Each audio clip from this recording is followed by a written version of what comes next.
how to deal with ruminating thoughts. I have 3 different methods for you. You get into these anxious, over-explaining thought spirals, and they just keep going and going and going. And it takes so much energy. Not today. The first method is called crowding it out. What do I mean by this? Crowding it out is something people do when they're like on a new diet and they're trying to cut out something. They just add a bunch of something else. You know, trying to eat less sugar, fast foods or something. They just crowd it out with more healthy food and you like drink a ton of water so they're more full. We're going to crowd out the rumination with other activities. Because if you're doing a bunch of fun and cool stuff and your mind is occupied, like a lot of the time, you don't really have the energy to continually ruminate. If you have to be in the present moment, you have to be doing something. I wouldn't say it's a standalone method, but it is helpful. The second is this true?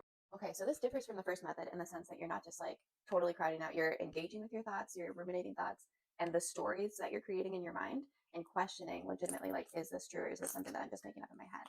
For instance, I was have plans with somebody this weekend and they did not text me back last night. So I've since had some ruminating thoughts about this. Even though I've done a ton of work on this, I still experience ruminating thoughts. And my brain is going to all of these different scenarios. Like, what if they don't like me? What if they're upset with me? Like, do they just not want to do what I suggested? Like, the truth is, I don't know. The truth is, I don't know why they didn't answer me. The truth, you know, there could be a whole range of things happening.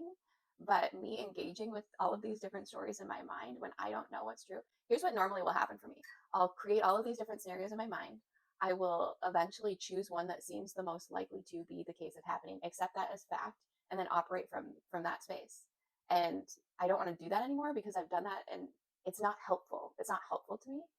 So questioning the thoughts, questioning the stories that I'm coming up with in my mind and being like, is this even true? Is this even true before I accept it as fact and like build an entire foundation on it and then like, you know, burn a bridge or blow up an entire relationship? Like, is this true?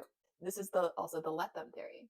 Let them fuck off, but let me choose what I want to do now. You know, do I want to engage in situations like this? Which this person, I don't see them often, but they had reached out to me earlier this week and said SOS. SOS, I need to see you this week. I need to hang out. So I was like, okay, like they have a lot going on, like for sure.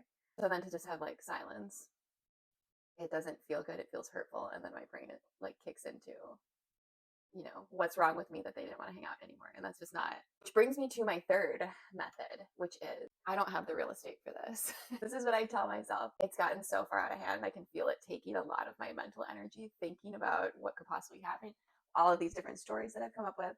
I don't have the real estate for this in my mind. You've let yourself keep going in this anxious spiral and this ruminating thought drains your energy. So I recenter myself and say, you know what? I don't even have the real estate for this to consider like what might be going on. If I'm not going to like reach out and ask this person, I'm going to consider, you know what? I don't have the real estate. I'm going to go back to my crowding it out. I'm going to go back to doing my activities that I want to do. I'm going to talk to somebody else about it. I'm going to tell other people like, how am I dealing with this?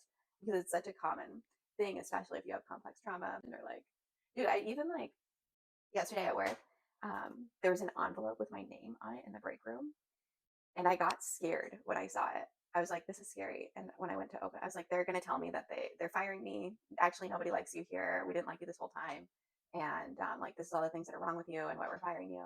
I open it and it's like information about like 401k or something super benign. But it's like, even though I've done all of this trauma work, even though I've done, you know, I'm years into my recovery now, there still is like that initial like reaction of, oh, what if there actually is something wrong with me? What if everybody actually is mad at me and nobody told me?